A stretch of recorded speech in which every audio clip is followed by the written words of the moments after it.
JEE advanced 2025లో top 10లో ర్యాంకులు సాధించిన విజేత ఎప్పుడూ నారాయణే.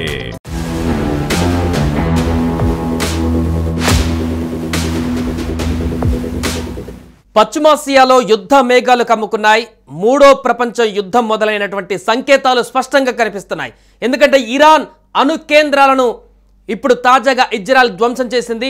దీంతో అణు కేంద్రాల వద్ద ఉద్రిక్త వాతావరణం నెలకొంది. ఇజ్రాయెల్ వైమానిక దళం ఇరాన్ పైన ముందస్తు దాడులకు దిగింది. ఇజ్రాయెల్ ఇక అణు కర్మాగారాలు, సైనిక స్థావరాల లక్ష్యంగా టెహరాన్ పైన బాంబుల వర్షం కురిపించింది. శుక్రవారం ఉదయం దేశ రాజధానిలో పేలుళ్ల శబ్దం వినిపించడంతో స్థానికులు భయాందోళనకు గురయ్యారని ఇరాన్ అధికారిక మీడియా తెలిపింది. అయితే ఇజ్రాయెల్ దాడులను తిప్పికొట్టేందుకు ఇరాన్ సైన్యం పూర్తి స్థాయిలో సంసిద్ధంగా ఉందని పేర్కొంది.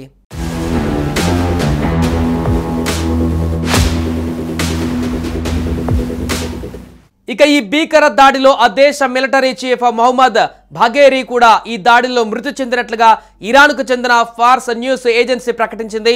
మిగిలిన మీడియా సంస్థలు మాత్రం ధృవీకరించలేదు. ఐడిఎఫ్ కూడా ఆయన మృతి చెందినట్లుగా బలంగా విశ్వసిస్తుంది.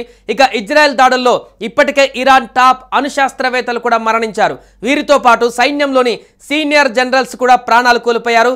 వీరిలో ఐఆర్జీసీ చీఫ్ హుసేన్ సలానీ కూడా ప్రాణాలు కోల్పోయారు.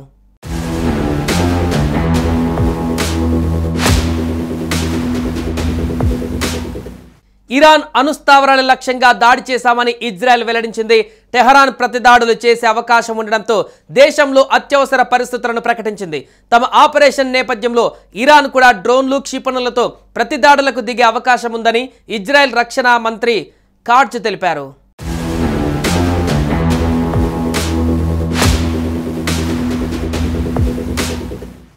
ఇక ఇజ్రాయెల్ దాడుల్లో ఇరాన్లోని నతాంజ్ అణుశుద్ధి కేంద్రం ధ్వంసమైందని ఐఏఈ అంతర్జాతీయ అణుశక్తి సంస్థ ప్రకటించింది.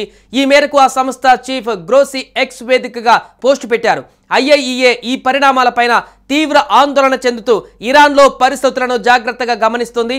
రేడియేషన్ లీకేజీ స్థాయిపైన సమాచారం కోసం ఇరాన్ అధికారులను సంప్రదిస్తోంది.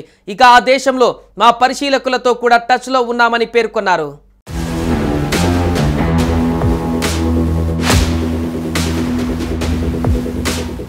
కాగా ఇది అత్యంత భయంకరమైన ప్రదేశం కావచ్చు. మా సైనిక కుటుంబాలను, దౌత్య సిబ్బందిని అక్కడి నుంచి తరలిస్తున్నారు. ఆ ప్రాంతాన్ని వీడాలని ఇప్పటికే నోటీసులు ఇచ్చాం.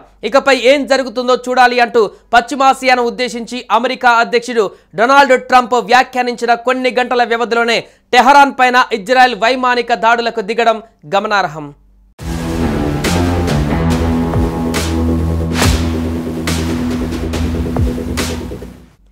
ఇరాన్ అణ్వాయుధ కార్యక్రమం పైన చర్చలు విఫలమైతే ఆ దేశం పైన దాడి చేస్తామని ట్రంప్ పలుమార్లు బెదిరించారు. మరోవైపు ఇరాన్ కూడా అమెరికా దాడులను ఎదుర్కొనేందుకు సిద్ధమవుతున్నట్లు తెలుస్తుంది. తమపై దాడులు జరిగితే ఈ ప్రాంతంలోని అమెరికా స్థావరాలను లక్ష్యంగా చేసుకుని ప్రతీకార దాడులకు దిగుతామని ఇరాన్ రక్షణ మంత్రి అజీజ్ నసీర్ జాదేవ్ పేర్కొన్నారు. Iraq, Kuwait, Qatar, Bahrain, Dubai దేశాలలో అమెరికా సైనిక స్థావరాలు ఉన్నాయి. ఇదిలా ఉండగా వచ్చే ఆదివారం ఇరాన్, అమెరికా మధ్య 6వ దఫా చర్చలు జరుగుతాయని ఒమన్ విదేశాంగ మంత్రి చెప్పారు. కాగా తమ అణు కార్యక్రమాన్ని ఆపే ప్రసక్తే లేదని, ఒప్పందం కుదిరినా కుదరకపోయినా అది కొనసాగుతుందని చర్చలు జరుపుతున్న ఇరాన్ ప్రతినిధులు స్పష్టం చేశారు.